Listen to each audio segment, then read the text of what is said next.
Hello, আসসালামু আলাইকুম। Welcome back to Polin's cooking world. আজকে আমি তৈরি করে দেখাবো মজাদার কাঁচা আমের ভর্তা।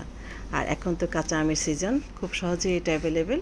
আমি এর জন্য নিয়ে নিলাম শুকনো মরিচ 3-4টা, রসুন কুচি। আমি সরষের তেলের মধ্যে একটু ভাজা ভাজা করে নিব।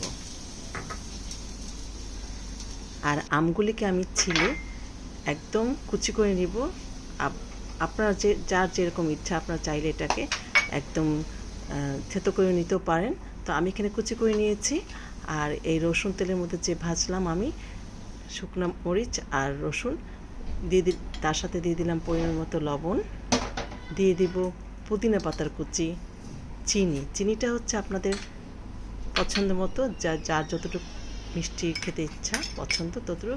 ধনে পাতা কুচি, পুদিনা পাতা কুচি সব একসাথে খুব ভালো করে আমি মেখে নিব, একদম মেখে নিব। আর তারপর আমি দিয়ে দিব, ভালো করে মেখে আমি এখন কাঁচা আম যেটাকে আমি কুচি করে রেখেছিলাম তার সাথে আমি ভালো করে মেখে নেব, একদম ভালো করে মেখে নেব।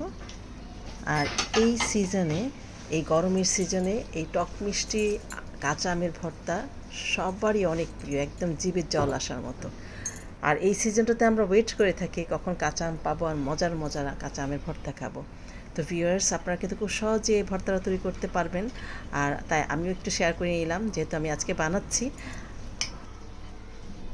পলিনস কুকিং ওয়ার্ল্ডের সাথে থাকার জন্য অনেক অনেক ধন্যবাদ।